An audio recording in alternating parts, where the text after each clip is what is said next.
euh, toujours le 27 mars, et cette traversée des mots, donc je voudrais parler du mot traverser. Alors, étymologiquement parlant, je ne sais pas l'expliquer, je ne saurais pas comment dire, en parler avec certitude. Je ne sais pas ce que ça veut dire exactement. Est-ce un mot composé? Est-ce un mot avec un préfixe? Le mot tra, est-ce que c'est ce préfixe que l'on trouve? Ou est-ce que c'est la partie du mot que l'on retrouve dans le mot transcender, transposer, transvaser? S-T-R-A. En tout cas, traverser, est-ce la deuxième partie du mot? Est-ce que ça fait référence au mot versant, passer d'un versant à un autre? Ça me paraît assez logique, mais voilà. Il s'agit en tout cas du passage. Alors il s'agit pas toujours d'un passage dans le temps. Au niveau, il ne s'agit pas d'un passage très rapide. On peut dire la traversée de la vie, la traversée du désert, comme on l'a dit pour un certain capitaine. Voilà. Donc, l'on pourrait comme ça dire la traversée de sa vie, un peu la traversée du désert, c'est un moment presque un moment clos, un moment supporté avec résignation. Et aussi, donc, si on transpose ça pour le terme traversée de la vie, là aussi, on est dans une situation un peu dans laquelle on n'a pas le contrôle. Donc, on traverse sa vie. On en est un peu le spectateur, le regardeur. Voilà, je vois ma vie se passer, je ne peux rien faire pour en contrôler peut-être le rythme de passage. Voilà, je traverse la vie comme d'autres traversent, je la traverse un peu sans vraiment y prendre racine, sans vraiment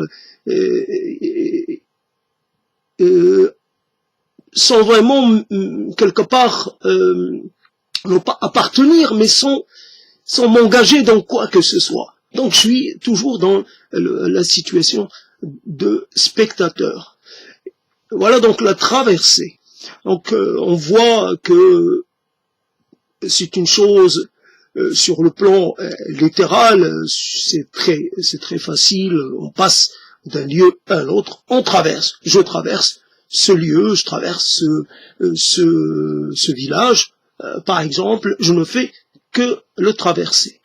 Donc, évidemment, j'ai le droit, donc on va pas me demander, on va pas m'arrêter. Si je décide d'y demeurer, c'est une autre affaire. Je traverse le droit de passer sans être inquiété ou dérangé ou questionné sur la suite ou sur la suite, sur ce que je compte faire après avoir traversé le village. Je traverse. Donc je prends l'artère principale et je l'emprunte et je traverse. Je traverse presque sans regarder, sans être indiscret ou quoi que ce soit. Donc, je fais que traverser. Et donc, la traversée est une chose qui peut être facile. Je traverse, mais d'un pas léger, d'un pas presque allègre. Pas de souci, je m'inquiète pour rien. Et dans d'autres occasions, la traversée est pénible. Il faut avancer pas à pas. On ne peut pas, il faut faire attention, il faut être prudent. Donc, c'est une traversée risquée. Alors, sur le plan peut-être métaphorique, on voit là le passage de vie à trépas, le passage d'un état à un autre, un état corporel à un état, je sais pas, un état métaphysique, un état au-delà de la physique, au-delà de la matière. Donc c'était le passage, voilà, donc la traversée, c'est de passer d'une rive à une autre. Donc là, on a besoin, donc pour ce passage-là, souvent on a besoin d'intermédiaires, on a besoin d'un moyen de transport, une embarcation, ou on a besoin d'un pont. Donc on peut faire intervenir des sortes de spécialistes ou des sortes d'aides ou des sortes de professionnels de la traversée qui vont vous aider à réussir votre traversée. Donc il faut, dans une question de mort, il faut vous préparer, il faut vous faciliter le passage. Donc il faut presque vous approvisionner, vous permettre d'avoir le nécessaire. S'il faut, je sais pas, s'il faut payer peut-être un gardien, je sais pas, donc dans les mythes grecs, je sais pas, il y a une histoire, il y a l'obole, je sais pas, je me rappelle pas de cette histoire, mais c'est pas important. Donc il faut qu'il y ait il faut une sorte de protocole, une sorte la traversée ne se fait pas sans rituel, sans préparation, sans finalement toute une organisation. Donc, en tout cas, aujourd'hui, nous traversons nous passons d'une rive à une autre, finalement d'une façon tout à fait presque sans que cela ne soit marqué par un rituel. Nous passons de façon très discrète. Tout le monde est indifférent un peu à notre à ce qui pourrait nous arriver une fois atteint l'autre côté. On imagine qu'il y a toujours un autre côté. Voilà la réalité physique que l'on imagine qu'on essaie de transposer dans la réalité spirituelle ou dans la réalité métaphysique, ce qui n'est peut-être pas très pertinent, en tout cas ou très plausible. Quelquefois, passer d'une rive à une autre, souvent nous voyons que certains pays tracent leurs frontières finalement au milieu presque entre deux rives. Mais les deux rives se ressemblent. Donc c'est ça le problème avec cette métaphore. C'est que de l'autre côté, on a la même chose. Mais pour ce qui est de passer de la vie finalement après la vie, donc là on ne sait pas, c'est un monde inconnu. On peut que conjecturer, on peut que mettre son imagination à contribution, l'imagination de tous, évidemment, à travers les siècles, à travers les millénaires. Voici donc la traversée.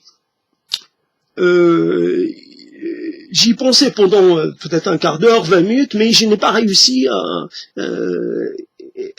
finalement à m'en saisir comme je l'aurais voulu. Simplement, dans cette façon d'instaurer un rapport avec les mots, l'important ce n'est pas d'être exact, de respecter finalement les usages académiques. C'est plutôt l'idée qu'on se fait, l'usage qu'on fait du mot. Si on en fait un usage un peu singulier, même un peu hors des chemins battus, hors des sentiers battus, c'est pas grave. C'est pas grave. C'est qu'on est Et l'idée de la traversée permet d'imaginer que on peut se sentir un peu, on discutait à un moment donné, mais on sait que cela, on va pouvoir le traverser. On va pouvoir le dépasser. C'est traverser, c'est aussi dépasser quelque chose qui nous contraint. Traverser des moments difficiles. Traverser, voilà, des moments pénibles. On sait on sait presque par une sorte de savoir un peu inné ou acquis par l'expérience que cela aura une fin. Je souffre. Dans les médias, je suis vraiment très atteint, mais je sais que cela va avoir une fin parce que tout a une fin. Même quand les choses paraissent presque dotées d'une capacité finalement à rester en permanence, non, on aime, d'accord, mais ça n'a qu'un temps. On souffre, mais ça ne dure qu'un temps. Par contre, le rapport avec le corps, quand le corps commence finalement à ne plus fonctionner, à dysfonctionner, là on sait que on espère pouvoir se débarrasser de ce corps et atteindre un autre état qui nous occasionnera moins de souffrance et moins d'inconfort. Alors c'est ça la difficulté avec les choses. Je viens de finir une partie de mon ménage habituel et je suis pas totalement dans la capacité de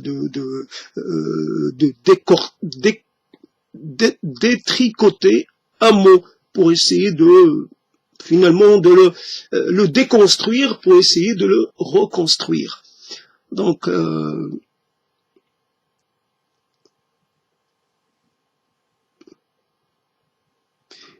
en tout cas, on espère toujours pouvoir un jour, en fait, ce qu'on vit, on espère que ce soit toujours un moment, là aussi encore, la traversée du désert, si l'on considère le désert comme un lieu inhospitalier par excellence, un lieu finalement inhabitable, même si en effet ce n'est pas le cas, mais c'est un peu c'est comme ça qu'on considère un peu cet espace. En tout cas, et on espère qu'on est juste entre deux moments.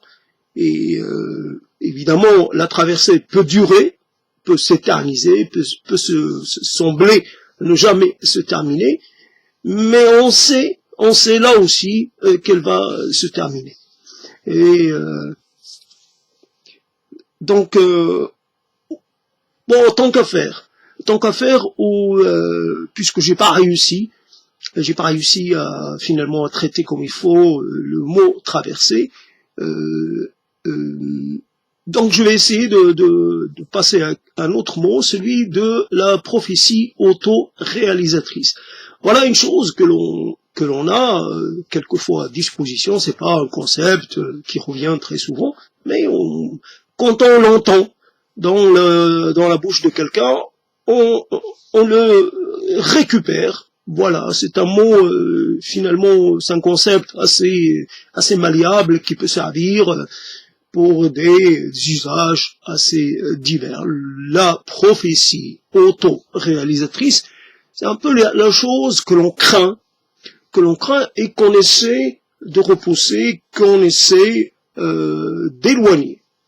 On fait une sorte de prédication, ou de prédiction plutôt, de prédiction. La prédication, c'est autre chose. Voilà un problème qui est surgi comme ça. La prédiction et la prédication, ce n'est pas la même chose. Pourtant, c'est proche.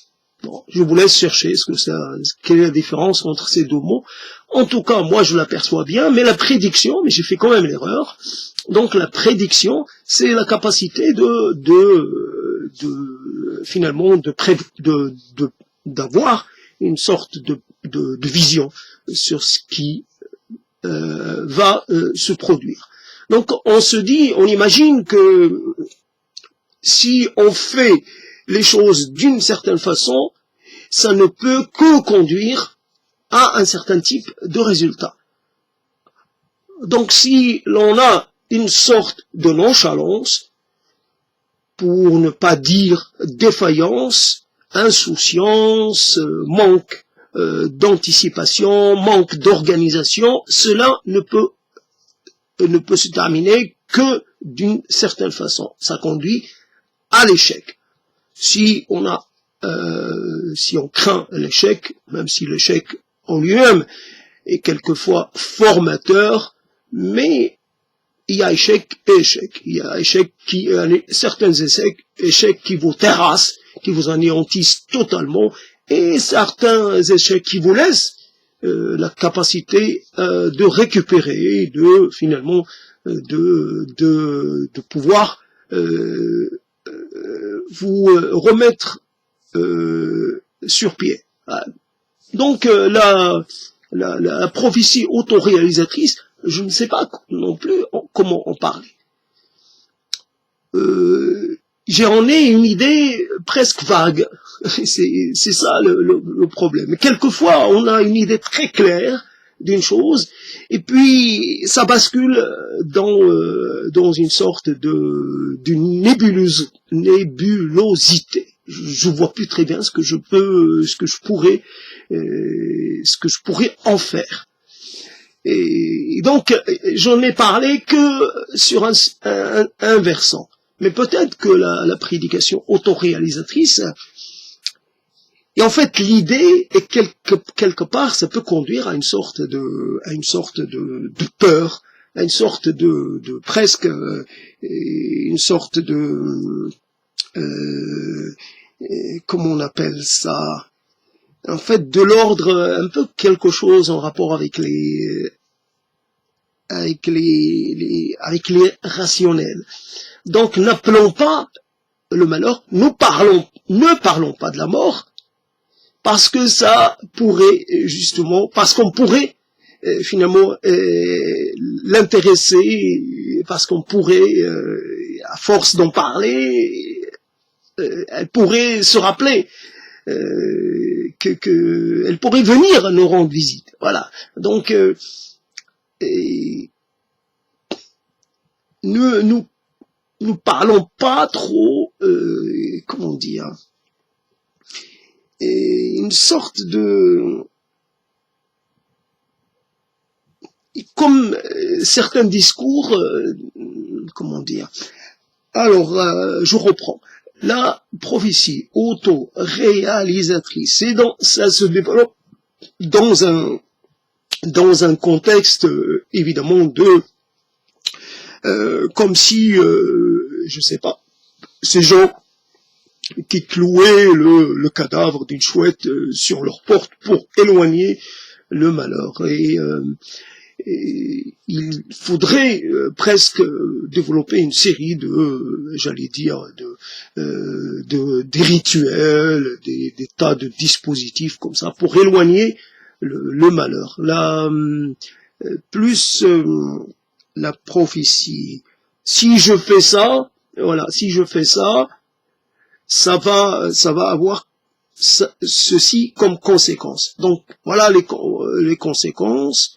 Je sais pas, pourrait, par exemple, tu vas voir, je lance un défi à quelqu'un, tu vas voir, je vais simuler une certaine,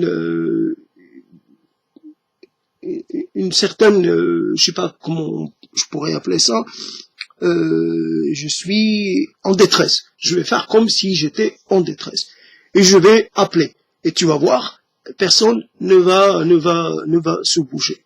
On va dire, tiens, j'appelle, comme quelquefois on appelle les services d'urgence, et les services d'urgence, ils vous répondent pas, ou alors ils traitent votre appel comme, avec légèreté, avec une certaine, voilà, c'est pas grave, attendez demain, voilà. Donc, on sait que on sera pas entendu. On saura pas finalement l'idée qu'on se fait de l'urgence n'est pas du tout perçue de la même façon par les autres. Donc je vais appeler au secours, personne ne va venir.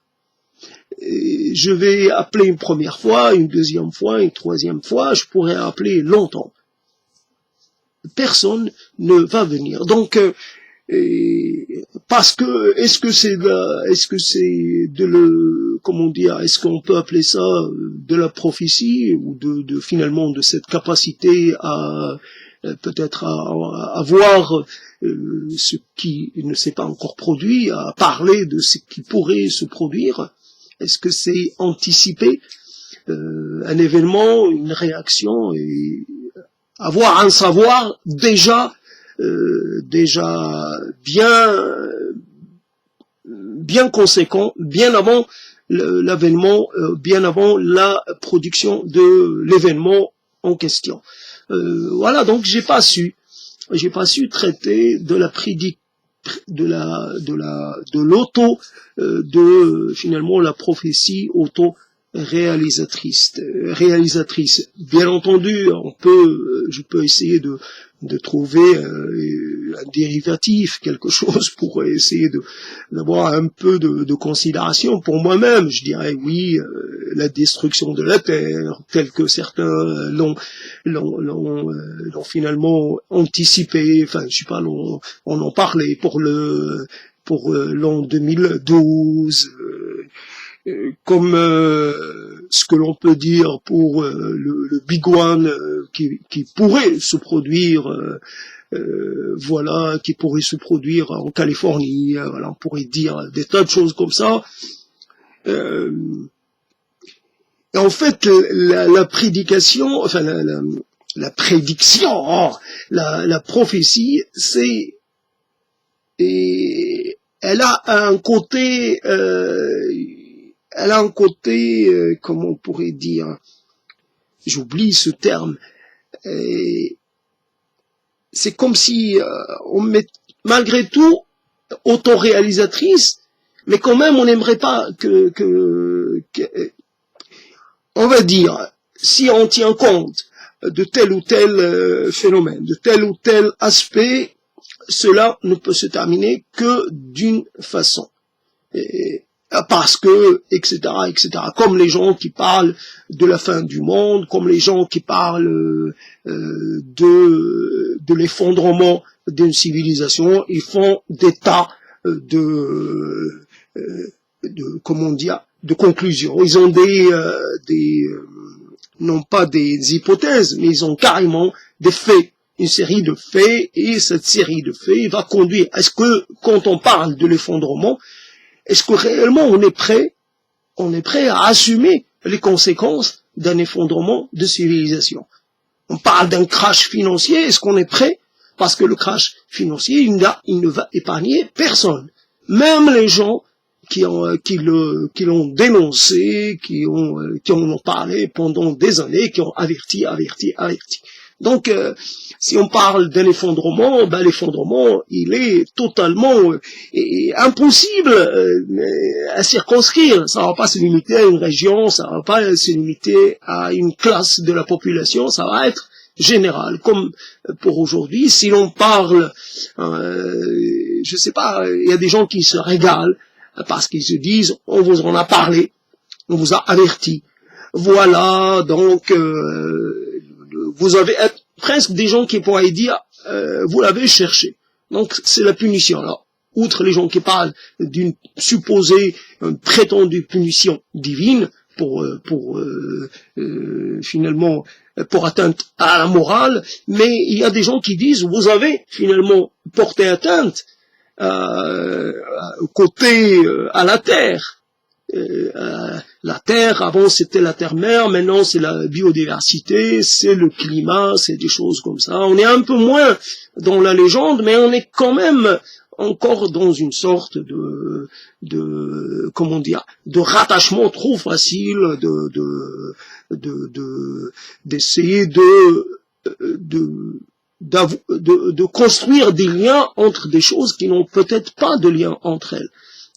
Ce n'est pas contre un scénario, c'est pas refuser pour refuser parce que l'on pense que, etc. C'est uniquement d'avoir le droit de dire que l'on n'est pas d'accord, que l'on pourrait, que bien sûr il peut y avoir une hypothèse majoritaire, mais il est possible aussi, il faut rien négliger. parce que c'est comme ça que ça se fait, finalement. L'avancement au niveau de la compréhension, au niveau de savoir, ça se fait par thèse, antithèse, argumentation, contre-argumentation, etc. Ne jetons pas l'anathème sur ceux qui, finalement, expriment une certaine réticence, mais qui ne demandent qu'à discuter, non pas plus. Donc finalement, la prophétie autoréalisatrice, dire prenez ceci, cela, si aujourd'hui vous dites aux gens qui habitent près du volcan Vésuve, si vous leur dites voilà ce qui vous attend, etc. Est-ce que c'est ce que vous voulez? Vous voulez que finalement vous les avertissez, voilà, dites, faites attention, etc. Ne restez pas là, déménagez, laissez cet endroit, redonnez-lui son aspect originel, quoi. Abandonnez ces lieux, une fois pour toutes, allez faire votre vie ailleurs. Mais ce n'est pas possible. Il s'agit là de la résidence de centaines de milliers de gens, donc vous ne pouvez pas. Donc ils iraient où ces gens?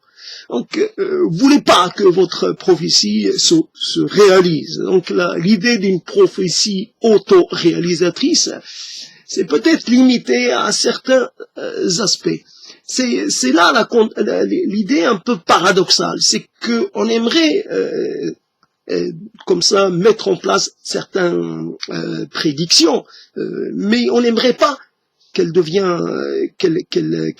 soit, je sais pas, j'ai rencontré une personne qui m'avait parlé de l'ère du Verseau comme une ère qui amènerait, déjà ça remonte à il y a longtemps, l'ère du Verseau, peut-être qu'elle a déjà 20 ans d'ancienneté, je sais pas, on est passé peut-être à une autre ère selon évidemment ces gens qui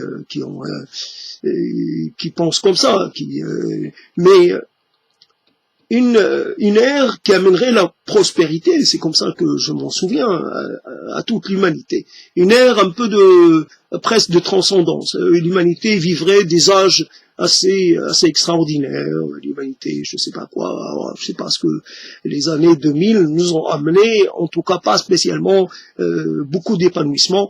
Il y a eu la crise de 2008, il y a eu des conflits, alors, on ne peut pas dire que l'humanité s'est épanouie.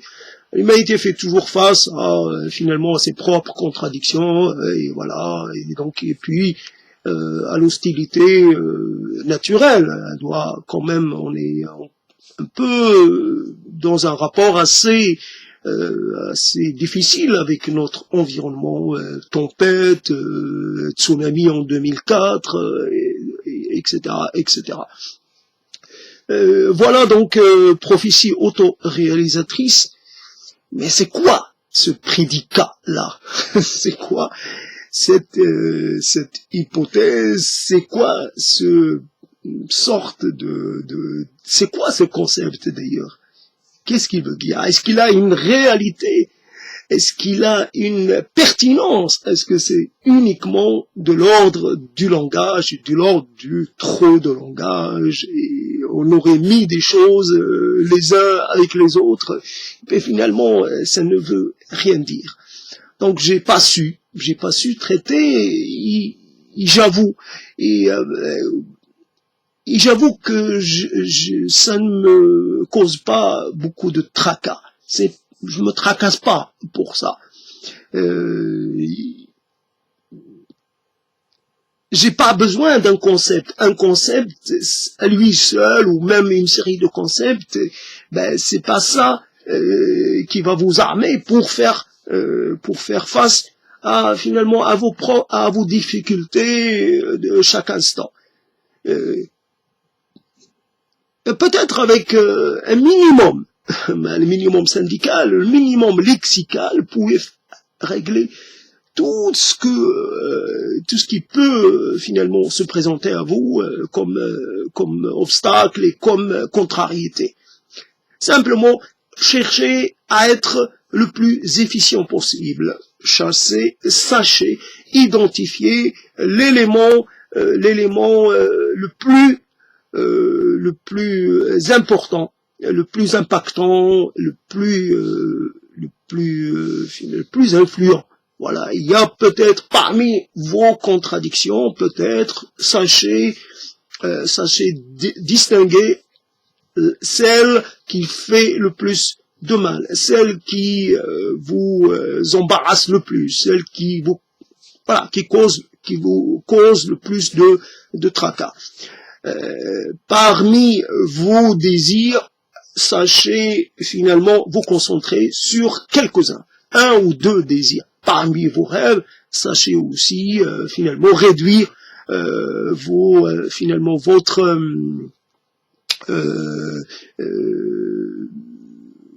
comment dire votre un rêve ou deux, voilà, pas la totalité.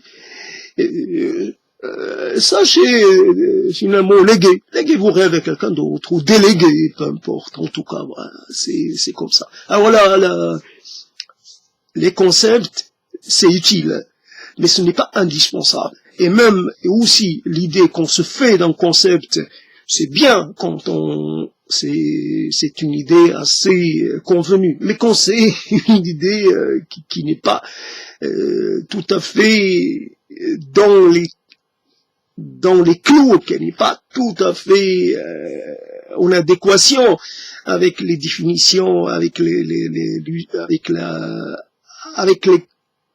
définitions académiques, j'allais dire institutionnelles.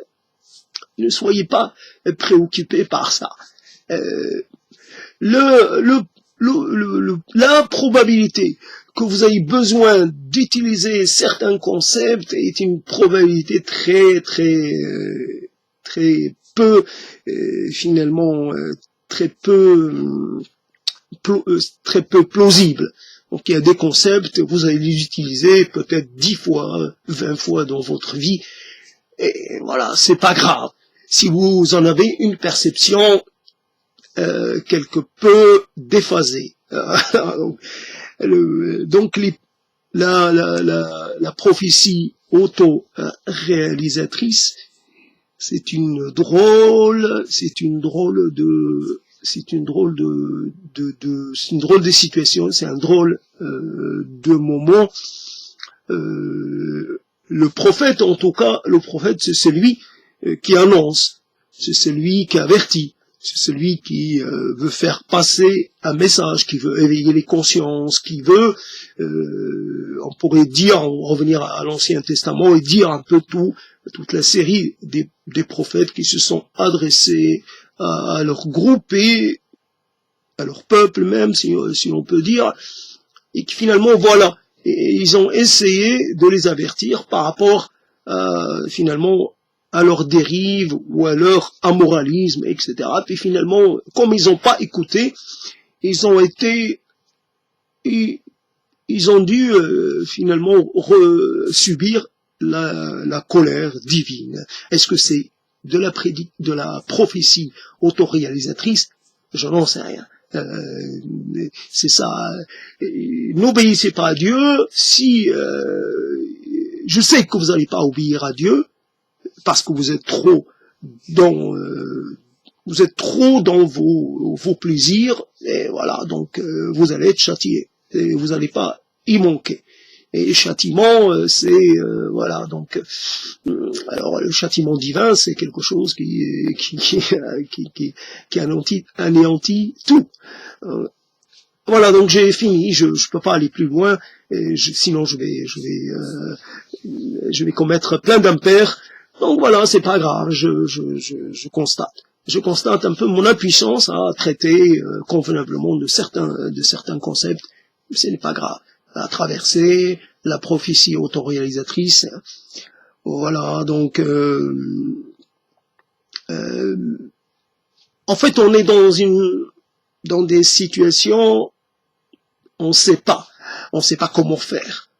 On n'a pas une idée sur ce qu'on veut faire, sur le sens qu'on pourrait donner à notre vie. Alors on fait appel quelquefois aux mots. En dernier recours, on trouve les mots qui viennent finalement à notre secours, qui viennent peut-être nous consoler. Alors, je me sens, j'ai mal quelque part. L'important, c'est de trouver, d'identifier le mal et de lui donner un nom. Voilà, j'appelle ce mal déshérence. Et voilà, déjà, j'ai avancé un peu. J'appelle ce mal finalement perte, dérive, errance. Et déjà, voilà, donc déjà je vois. Alors, bon, je ne vais pas traiter de l'errance là maintenant, mais c'est un terme intéressant aussi, l'errance, la dérive, là aussi, c'est... oui, donc ça, le mot dérive est traversée, quelquefois, la traversée dure longtemps parce qu'on dérive, parce qu'on n'arrive pas à atteindre, parce qu'on n'a pas les moyens de finir la traversée. Donc on dérive, on passe finalement, là aussi, dériver, c'est passer d'une rive à une autre, mais de ne pas, non, plutôt d'être dans l'incapacité de rejoindre une rive. Dériver, c'est dans l'incapacité d'aborder. Donc on est là, ou de contrôler cette trajectoire, pour parler peut-être plus clairement, et je ne sais pas non plus comment utiliser ce terme, mais ça peut rejoindre une traversée presque sans fin. Donc la dérive, c'est on n'a plus le moyen d'agir sur son présent, sur finalement sur son destin, et on est livré aux forces, je pourrais dire forces, je sais pas, force naturelle ou force surnaturelle, ou peu importe, en tout cas. Voilà, donc j'ai essayé de mettre un peu de moi-même dans ces approches. Voilà, donc ça a donné ce que vous avez pu entendre. Et donc j'ai une chaîne que j'ai appelée Voyage au bout des mots. Et dans cette chaîne, il y a justement ces diverses stations avec les mots. Donc à chaque fois, j'abandonne pas les mots, j'abandonne pas l'effort, surtout quand je suis face à des difficultés. Je continue, j'espère toujours finalement parvenir à circonvenir finalement à maîtriser les difficultés, et voilà, d'aborder donc quelque part dans une terre un peu plus favorable, dans des territoires un peu plus accueillants, un peu plus hospitaliers, dans lesquels je me sentirai à mon aise. C'est vrai, il y a peut-être des termes que je maîtrise mieux que d'autres, mais voilà, c'est comme ça.